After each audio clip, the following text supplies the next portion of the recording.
Well, I did. I have kept extensive notes on stupid things that people have said and disasters I've presided over and various minor debacles, which I thought would be good material for stand-up and radio. But some stories just take so long to explain that, people are leaving the building.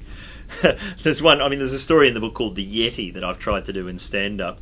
And even if you just read it out as a story, it takes about an hour. So you could never do it. Yeah, it's a chance for me to do some of the longer stuff. People have done books of just their stand-up material transcribed, and unless they're people who use words really interestingly, they're always really bland, I find, reading stand-up off the page. So I didn't try at all to word things the way I would in stand-up. I tried to write it like a proper book. Well, I had to eliminate any that were about show business and any really involving my family, because in order to be completely uncensored with the stories, you have to change people's names.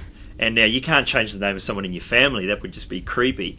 And, if it's a celebrity thing, they're going to know who it is. So I just went with things from my life that I can make really funny and tell the truth about without offending too many people. And I have changed all the names in the book, except for James Bond. There's a guy called James Bond, and that really was his name. So that was one of the criteria, and also just trying to find things that really make you laugh, making that the main sort of criteria. And if you do that with your life, you'll find it's not the big things, it's not the really significant things that have happened to you. It's bizarre little disputes and arguments and bus trips and plays and things like that. It's really minor kind of moments. Well, it wasn't even a book. It was just, what happened was I tried to write 2 fictional books, which were disasters, and I'd been using real material from my life as grist to the stories, and I realised that suddenly these true stories weren't as funny when they were fictionalised. Part of the power of the stories comes from knowing that they really happened. I wrote one of them just as a writing exercise, and my wife laughed at it, so I wrote another one. And when I was up to 6, I gave them to a friend of ours who's a book editor, and she just happened to be married to Andy Griffiths from Bummageddon fame, and she went out one night and left the 6 stories just on the dining room table, and he gives me a call, and I'd sort of met Andy a couple of times, but I didn't really know him that well. And he just goes, "Look, it's me, and I know you don't know me that well, but I've actually read these stories. I probably wasn't supposed to, but I did. And, I think they're really funny, and I want to send them to my publisher." And I think they were like, "Is this a book? It's not written yet." But Alex at Nonfiction was really into just the 6 stories I'd written, and were willing to take a punt on the other 10, which weren't even written yet, as being good enough to possibly be a book. So I was very lucky, really, with Andy Griffiths and then Pan taking a punt on something that wasn't actually finished.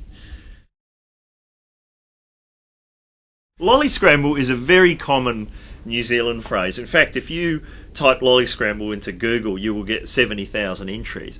And it's a thing that happens at school or at a school gala day or at a shopping mall when Santa's there and he's got a bag full of lollies. And he'll go, "Lolly Scramble," and just chuck lollies everywhere. And so the book is, in effect, a kind of a lolly scramble.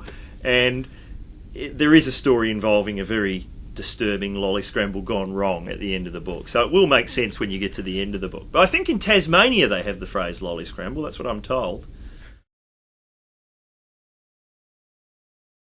Well, there's not a huge difference between New Zealand and Australia. If you're a white person, it's pretty much 90% the same.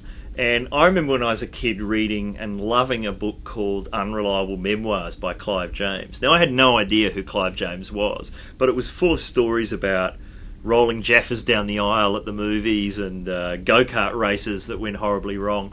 And I remember thinking, that could be New Zealand. It was so similar. It was set in Kogarah, New South Wales, but he could have been talking about New Zealand. But yeah, I mean, I don't know that there's any kind of difference with, being from New Zealand. I don't think affects. The only difference is we had a lot more John Clark or Fred Dagg when I was growing up, and he was anyone who's from New Zealand who's my age is probably can be accused of even ripping off John Clark.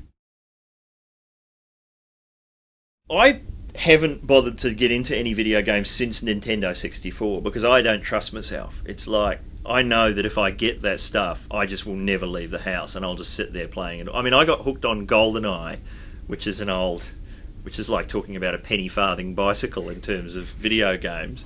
But it was one of the first really great video games on Nintendo, and I played that for about a year and a half. And as I talk in the book, even after I'd finished playing it, I would just go around it, smashing windows and blowing up things, and seeing if you could open a door that hadn't finding all the cheats and everything.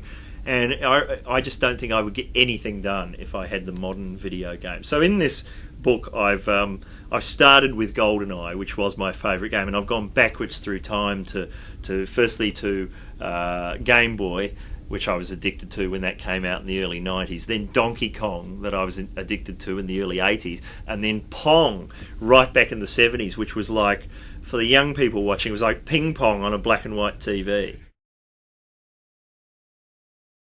I reread The Confederacy of Dunces recently by John Kennedy Toole. When you read an old book that's funny, you worry that it's not going to make you laugh anymore, and that is still piss funny.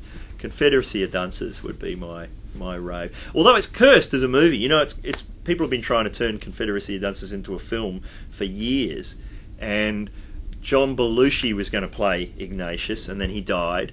Then John Candy was going to play Ignatius, and then he died. Then Chris Farley was going to play him, and he died. And then I read recently that Will Ferrell was going to play, and I'm going, I quite like Will Ferrell. I'm going, don't do it. It's a trap. But then the money fell through, so Will Ferrell's life was spared. At school, I was the best at my school at being able to draw the Superman S by hand. That's hardly a talent. I did get asked in an interview recently if you were going to play someone in a movie, who would you want to play? And I revealed one of my little-known talents, which is my ability to impersonate Gavin Wood, the Countdown announcer. I don't mean impersonate him in look like him or even sound like him, but he can just take any song. Icehouse, Great Southern Land, Frozen Out at number 3. I'll stay up all night to watch Rage just to see him doing that with song titles. So that is I'm trying to develop that skill, to be able to do a pun or a twist on any song or band title. So I'm hoping for the Gavin Wood story to be made into a film, and I'll be ready. I'll stack on a bit of weight.